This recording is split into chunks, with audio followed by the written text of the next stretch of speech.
Hello and welcome. Welcome to Orr Group Learns. This is our second installment of Orr Group Learns. So thank you for those who have come back to our second one, and thank you also to those who have joined for the first time.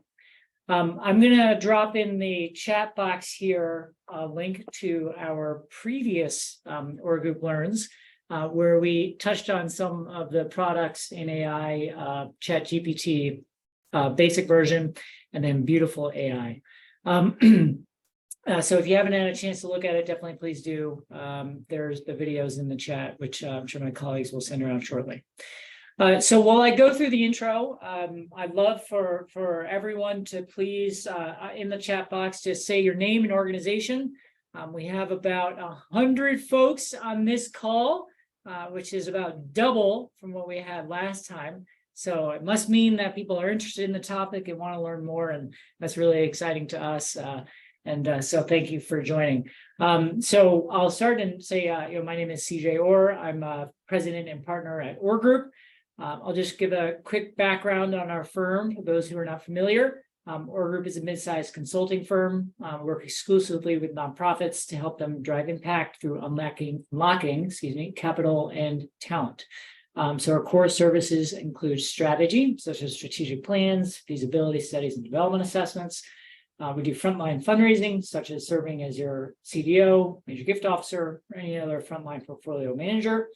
We do fundraising operations, such as database management, news management, research, and prospecting. And then finally, we do talent services as well, such as recruitment, outsource, HR services, comp studies, DEI assessments. So thank you for bearing with me for 1 second while I ran through that. But that's me. Terry, do you want to introduce yourself next? Yeah. Hi, everyone. My name is Terry Cangelosi. I am the Senior Director and Head of Operations here at Orr Group. So my role is very internal facing, but I work with our partner teams to make sure that they can do their job and support our partners as best as we can, all while maximizing the efficiency. So I've been working with CJ a lot on integrating AI into our systems and practices here. And so excited to be a part of this. Yeah, Terry's got a busy job, as there are probably over 1,000 AI tools nowadays. And so we're constantly exploring. That's really what we like to do at Orr Group. Part of our job is to know of all the best ideas that are out there in order to help our clients raise money. And one of those is AI.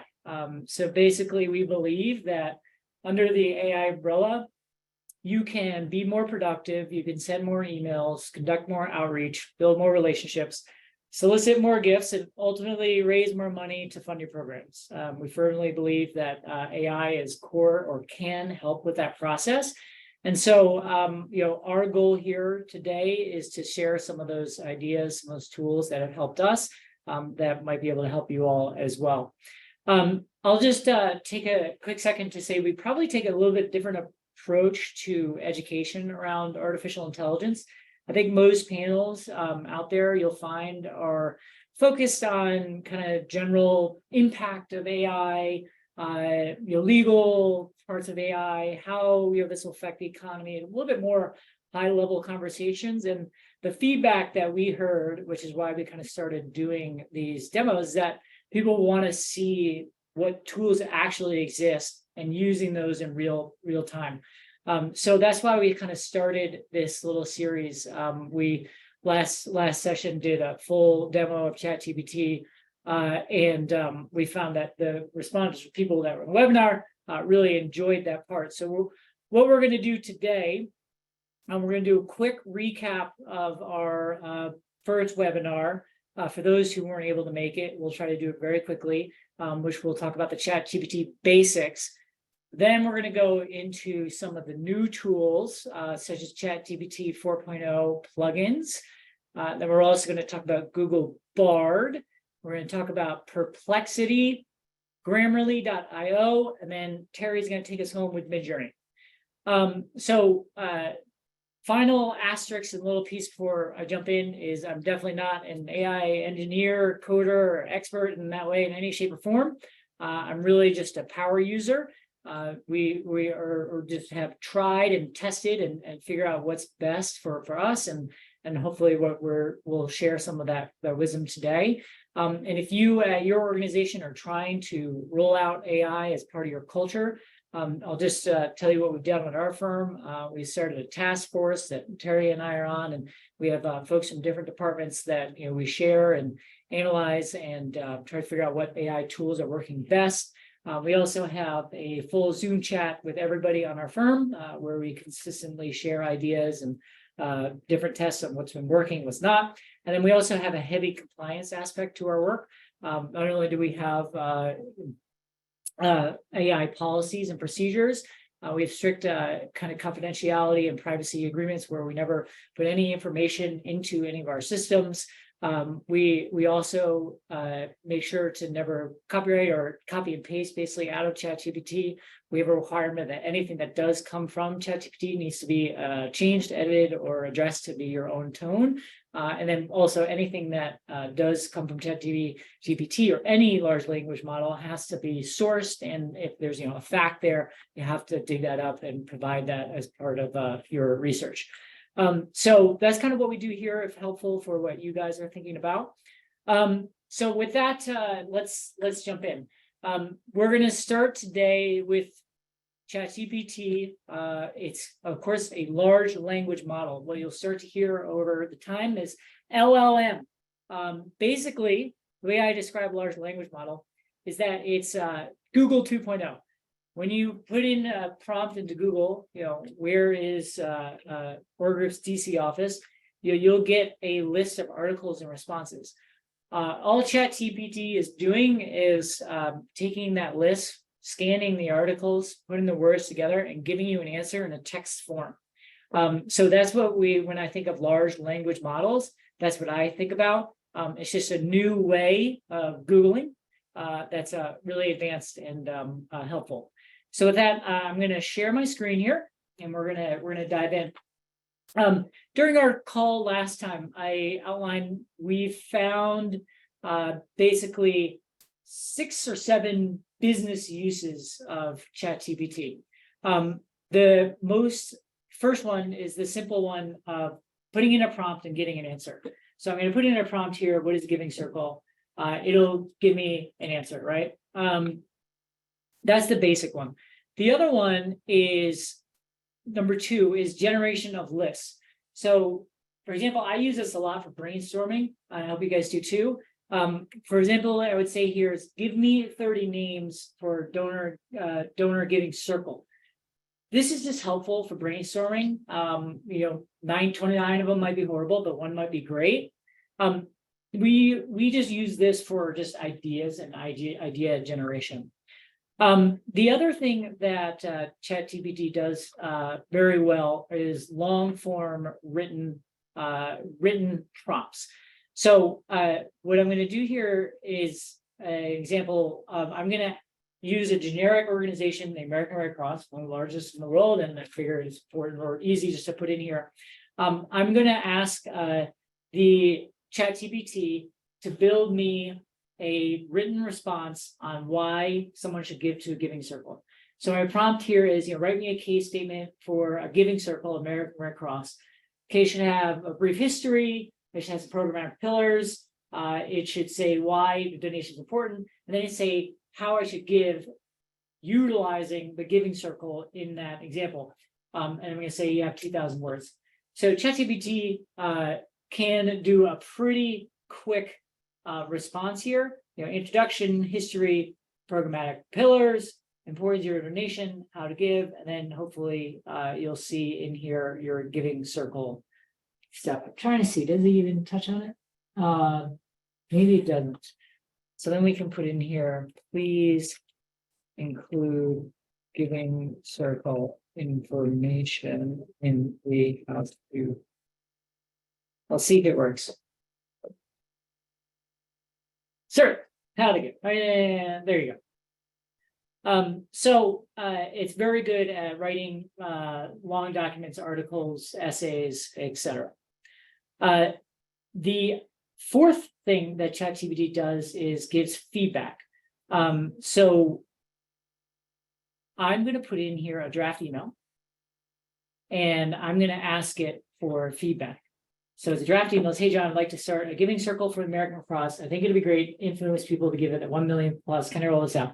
Then you can say, please draft this, or please improve, give me feedback on this email. And it'll rewrite it for me in a more better way that might land a little bit better with John. The fifth thing that ChatGPT does is translate, lengthen, or paraphrase. Really simply, I can say this in Spanish. We touched on this a little bit during the last call, so I won't go too much further into it. I don't speak Spanish. I have no idea this is right. I'm sure that there are definitely fluent Spanish speakers who'll say this is wrong or this needs to be adjusted. So I would always, of course, speak with someone who does know the language. The last piece I'll say is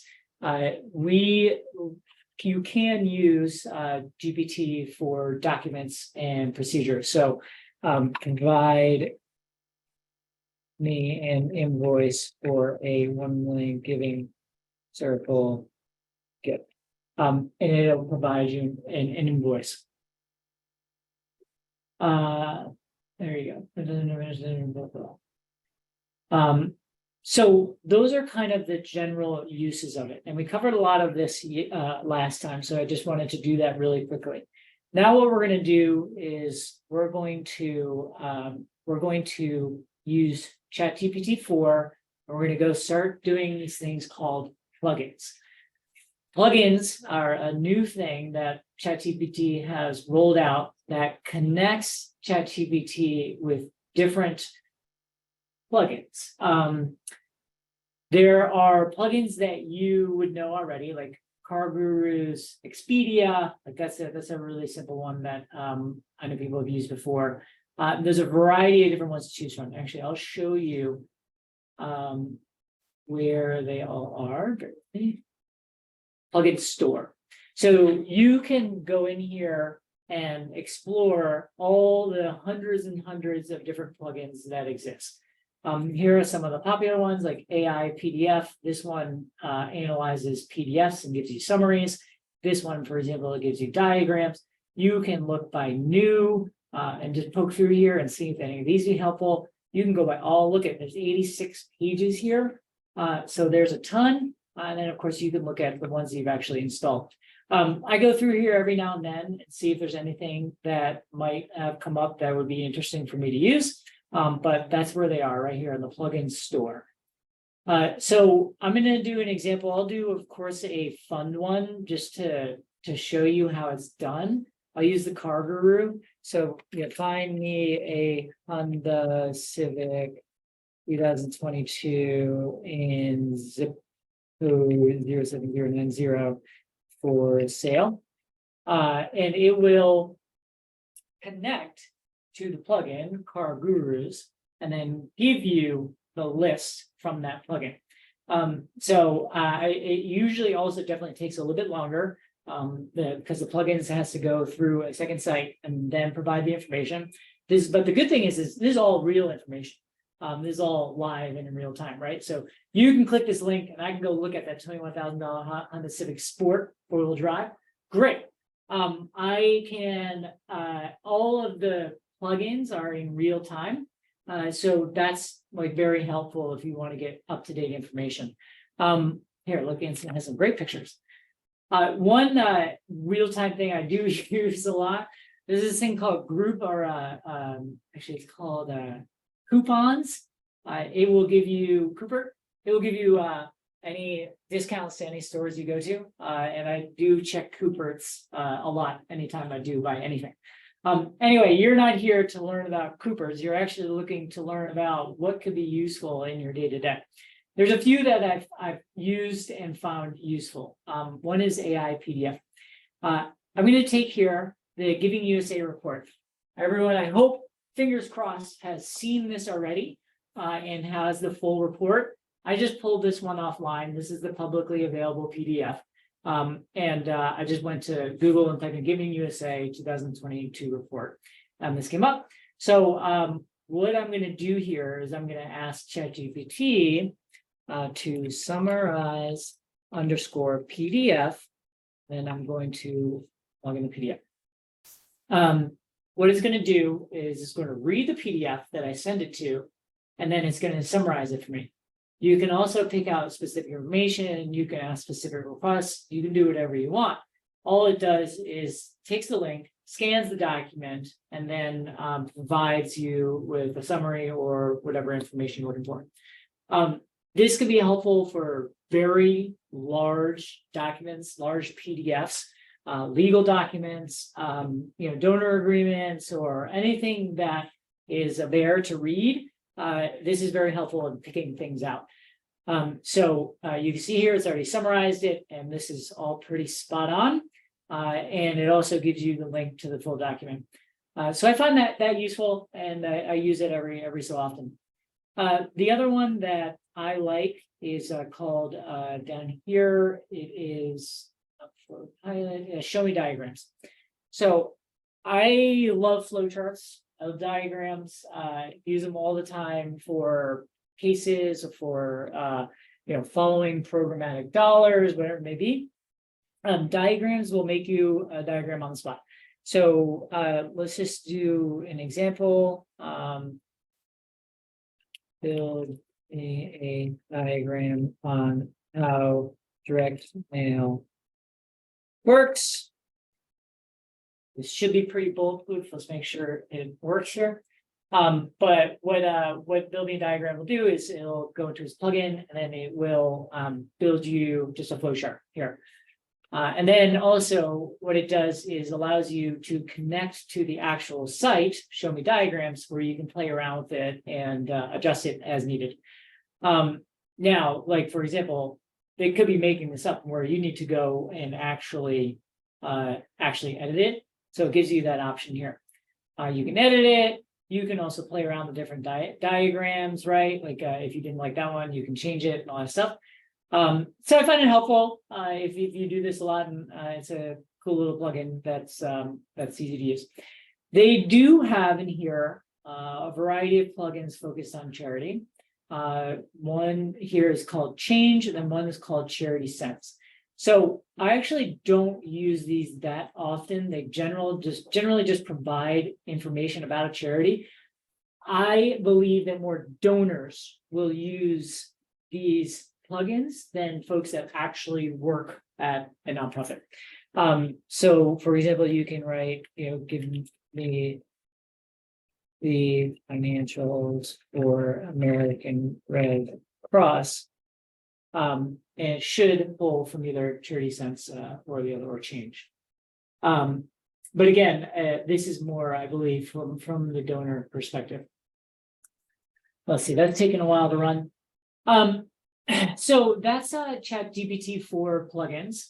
All right, we'll have an error here, it's no problem.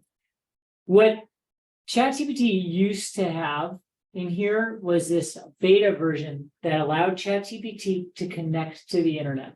So one of the most common problems or complaints about ChatGPT is that it really just made stuff up, or it wasn't sourcing where it got the information from.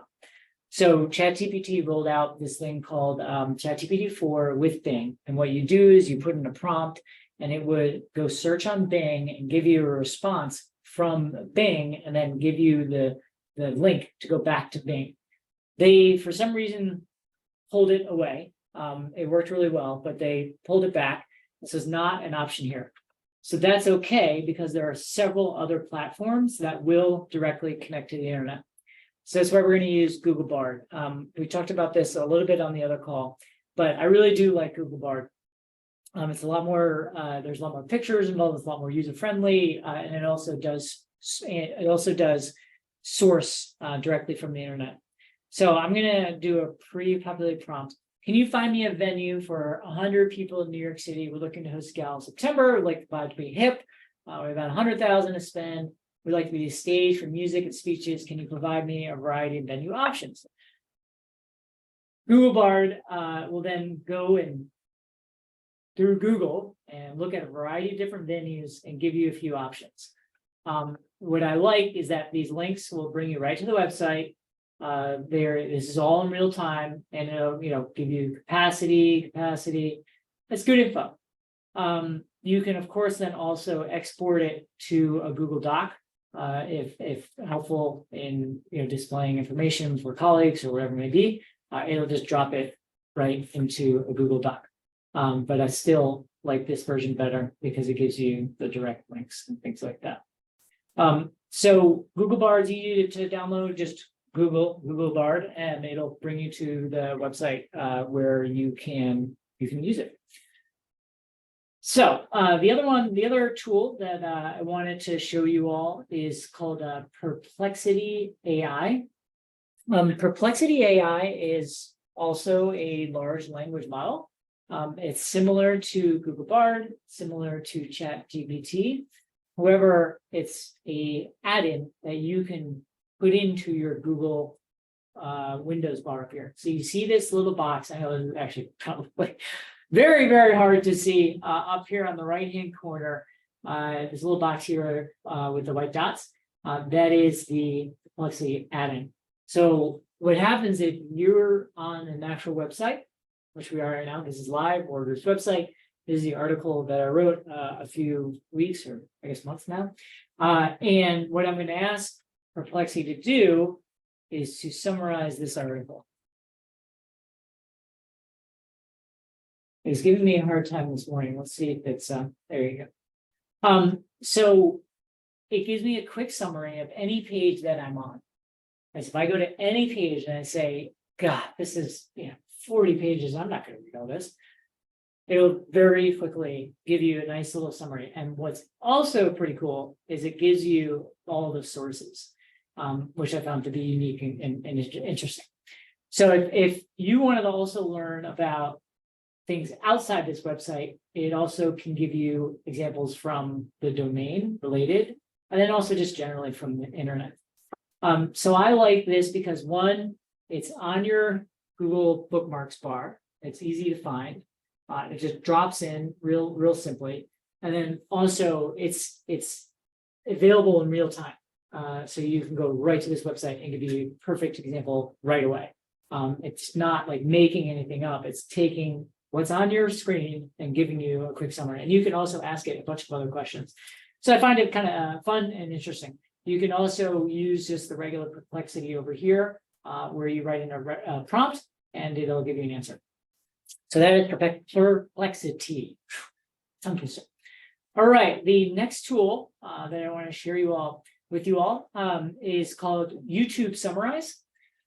So any YouTube video on the bottom here, if you download YouTube Summarize, it will take the video and bring it over to a separate tab, and it will summarize either short or long summary the entire video. So for example, my webinar last time was 50-something minutes. I don't know if anyone's going to go back and watch for 50 minutes the entire thing. So what you could do very simply here is just have it summarized with YouTube Summary. So I don't know if other folks use YouTube a lot as part of their donor communications or part of their research. This is really simple. If you don't want to watch a full hour video, this will just make it very easy to summarize for you all. Okay. The next tool I wanted to share is going to be on my Outlook. So bear with me.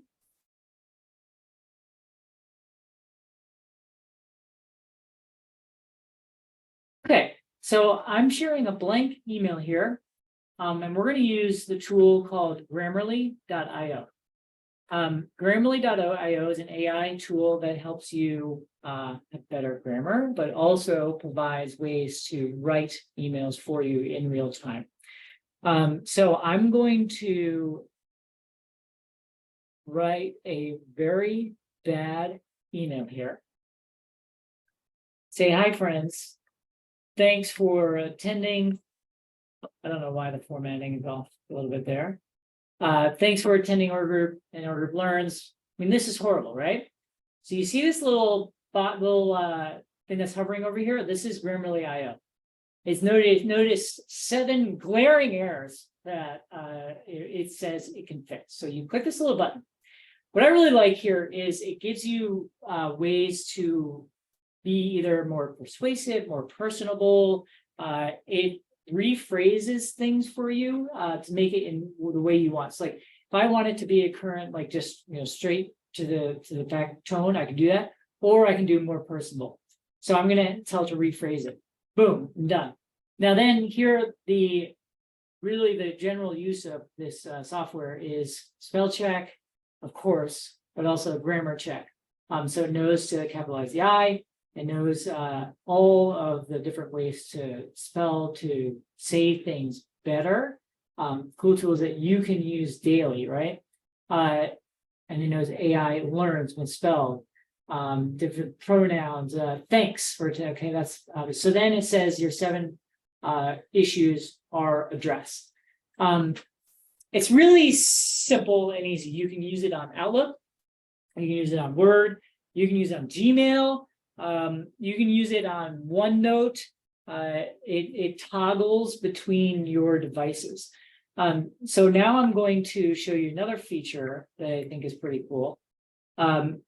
If you want it to draft an email for you, it can also do this. So can you write me a thank you note to the attendees from my recent Orr Group LEARNS webinar? Question mark. We use or we discussed really cool AI tools such as Chat GPT, Google Bard, and more. Hey, CJ, just a heads up, the plugin isn't actually showing up. I think as a group, we're capable of visualizing, so thanks for reading that out loud. But just that is frustrating. All right, thank you for that heads up. So let me then just copy and paste. Sorry you can't see that. Thank you, Terry. I'm not looking at the screen, so I'm sure someone put in there that I'm looking at. But here's what it produced. In the prompt, you also have the opportunity to rephrase it, make it more friendly, make it more persuasive, really do anything that you want. So this is helpful in content creation, but also it's helpful in, if you've already written the content, cleaning it up and making it a little bit crisper. It's actually not all that expensive. I think it's like $10 a month or something along those lines. I find it very helpful. Again, I apologize that it's not able to be seen, but that's okay. Everyone got the point. Okay, so those are the tools that are on my list. Were there any questions? I'm trying to look through the webinar chat to make sure I didn't miss anything. Okay. I'll also say that we really just have fun doing this and using these tools and having fun with these tools. If there's any questions or want to or show me something that we haven't tried out yet or haven't talked about here, please do let me or Terry know. We really just like to try things out and see what works and what doesn't. And so that's what we love learning. So please don't hesitate to reach out. So with that, Terry, let me hand it over to you to do a fun demo with this really cool platform called Midjourney. Thank you, CJ. Yes, but I see people like thinking and being ready to wrap up, but we just have one more thing to show you. So I wanted to introduce everyone to an app called Midjourney. Let me see if I can get it up here. All right, you should be able to see this screen. So Midjourney is a image generation AI program that generates images from natural language descriptions or prompts. You may be familiar with other generative programs like OpenAI's DALL-E, and there's also one called Stable. I'm going to drop in the chat, if I can find it. I'm going to drop a link, which I found very helpful when I was setting myself up on Midjourney. So unlike other AI platforms, Midjourney is actually done through Discord. So you have to set up an account through Midjourney and also one through Discord. And that's what it uses to generate the images. But Midjourney is a, oh, thank you, Kiana, for that information. That's really interesting if Adobe's picking up on this too.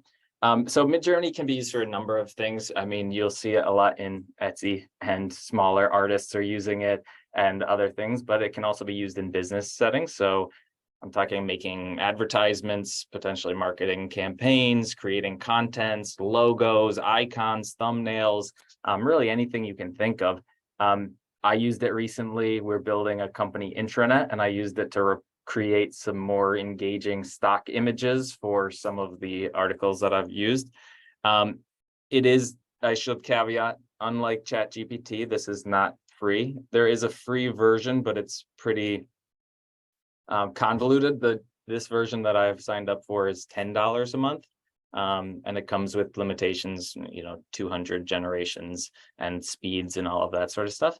But this is basically what you can do. And I have some recent examples here, but I would love to do a demo with this group to just see, what we can do. So, I mean, you really can go all out. So just as an example, we can just do a one-word prompt, like let's say university, and we can set the parameters as to what it would use. I should spell this right. Unlike ChatGPT, this is very spell check sensitive. I need to install Grammarly Go onto my Discord, I guess. But for just an example, wide open, a single word, let's see what it can generate. Because from here, and it does take about 1 to 60 seconds is about the time frame that it takes to generate 4 images.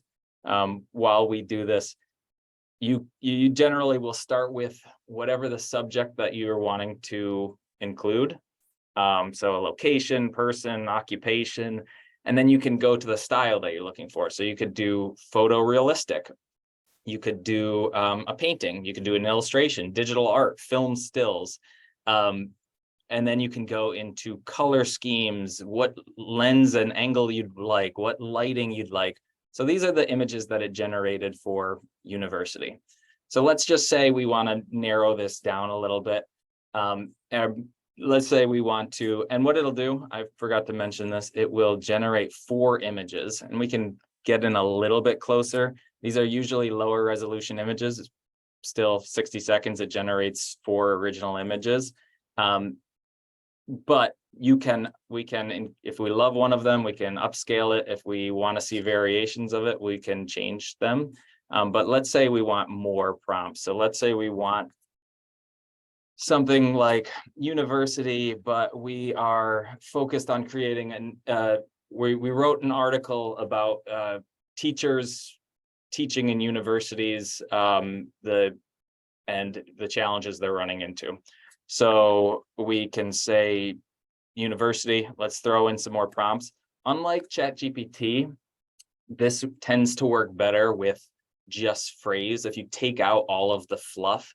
So yes, I could write, could you create an image that has a university with a teacher and 12 students? But oftentimes those words, especially if they are, homonyms, could generate kind of variations on the image. So let's say a university teacher. And Susan, I do see your question. As of this moment, they're open source. These are all original images, and therefore not copywritten. Yeah. So let's say we want a university teacher, 12 students. Let's say we want it to be in a happy mood, and we want it to be photorealistic. This one is going to take a second to make sure I spell this correctly. Let's give it a bird's eye view because we want to see it from above. And my favorite light is golden hour, get right in front of that sunset. I see we got some golden hour right here, but I think everyone looks better in golden hour. There are a few parameters that you can, I'll touch on them a little more in detail, but there are a few more parameters that you can do. So one of them is we need this image to be a 16 by 9 image as opposed to a square, which it'll generate. We would like it, one of the fun ones, we can say something like no, we don't want any paper. It's not the best at this, but we'll give that a try. We don't want paper because we want it to be digital. And let's do, this one's a fun one. You can do chaos, and chaos ranges from 0 to 100. And within that you can, so if you want 4 completely disparate images, you do 100 and they'll be wild. So let's go somewhere in the middle and do chaos 50. Oh, I missed something here. This is all right. For example, oh man, I tried all afternoon and I messed these up. All right, so we're gonna take out the AR just because I failed at it somehow. I think, no, imagine prompt chaos 50. Let me take out the comments here. Sometimes that can mess it up. So we're gonna have this start. While we're working on this, I'm gonna show you some other things, cool things you can.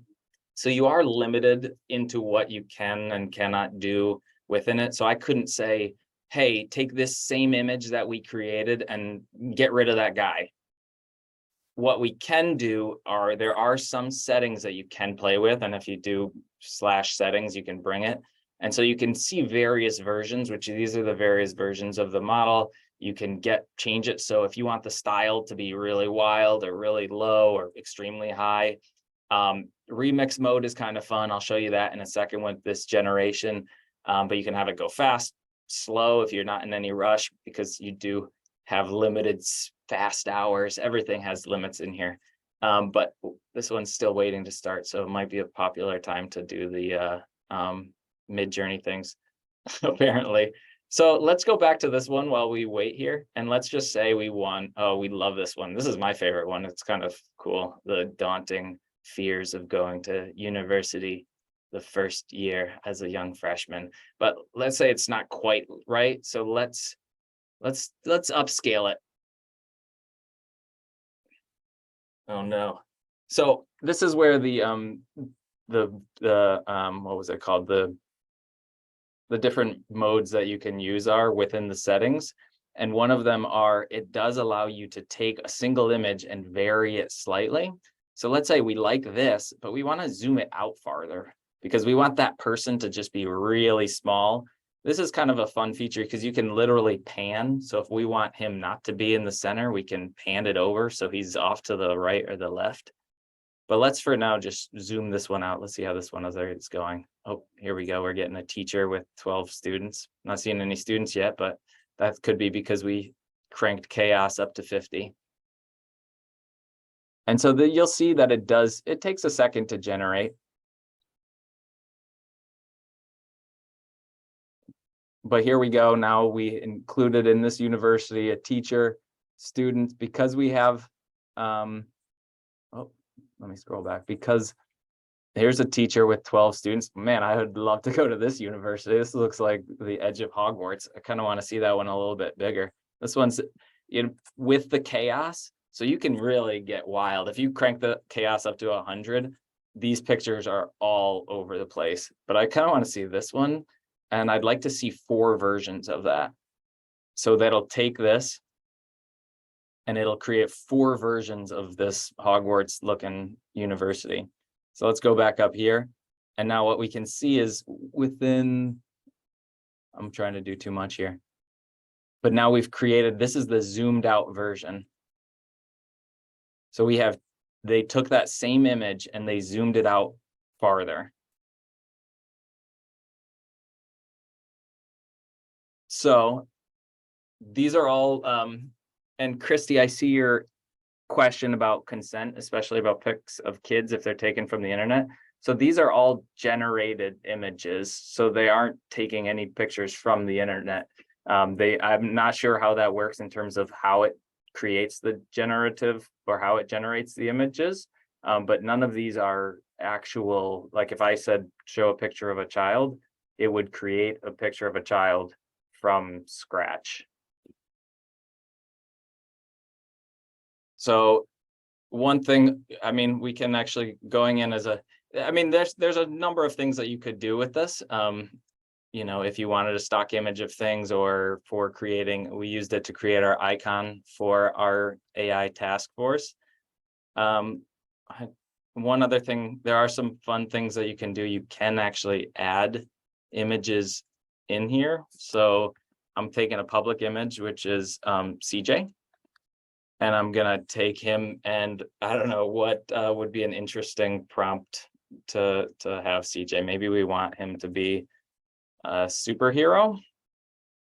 It's maybe how your kids see you, CJ. Ooh, a superhero farmer, great. We can, I think we should do an animated version. CJ Chaos 100. Okay, we're gonna do it. Animated.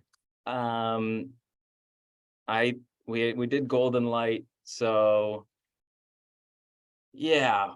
I think I think this is a good starting point. Let's just see what happens when we chaos this up to 100. Oh, you know what would have been important if I actually included the imagine part there. Great picture, CJ. All right, now we're gonna put this in here and see what it comes up with. Oh, man, I'm failing. I'm just gonna hide that evidence because I misspelled chaos.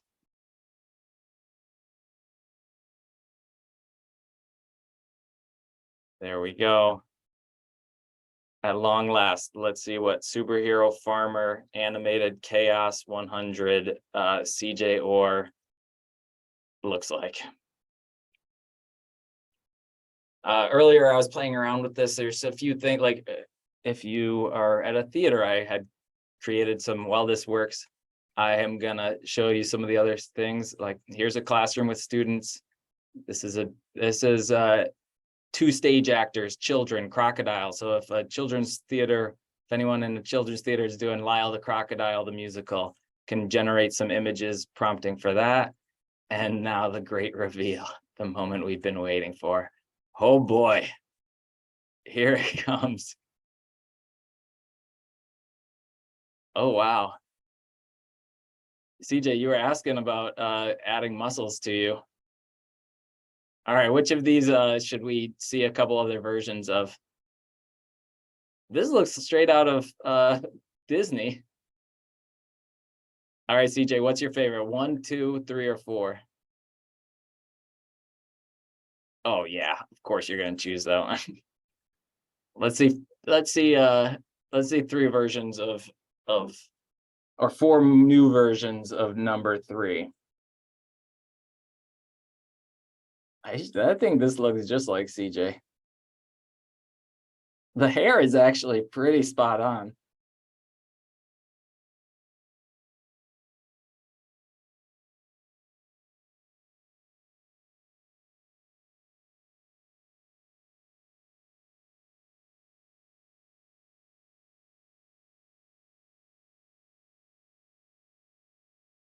Wow.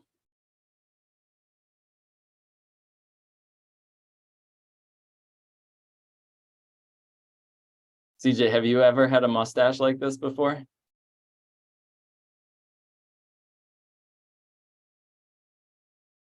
Because yeah, that's pretty sharp. All right, let's let's upscale this one. This one looks most superhero like, and I'm gonna just drop this. I don't know if you can drop images in the chat, but I will drop this full scale version I'll send this over to CJ so he can have this for later usage. But I mean, that's that. Yes, Maddie, please, CJ, upload this to the website as a replacement. But back to me. I mean, that is Midjourney in a nutshell. like I said, it's, I think, $10 as when I signed up, it was, yeah, $10 a month. Or you can do an annual subscription, but it's very fun to play around with. It's, our staff are gonna find it all over our intranet, images generated from it, and this picture of CJ is definitely gonna get circulated in our channels as well. One of the downsides to doing a live webinar. All right, well, thank you, Terry. Actually, there are also some websites out there that we've looked at, we never used, that do actual headshots, AI headshots, and they look pretty realistic. And I don't know if folks have people everywhere, so it's hard to get like a photographer and have everyone in one place to do the photography session. There are some sites out there that will just do it with AI, and it looks pretty darn close. So I just want to put that out there as well. But either way, thank you everybody for joining and listening in today. I know we covered a variety of different tools. Again, Terry and I are here if anyone has any additional follow-up questions. We'll put our email in here if you haven't already, from looking at my draft email and stuff during this session. I'm CJ at orrgroup.com, and Terry is T. Cangelosi.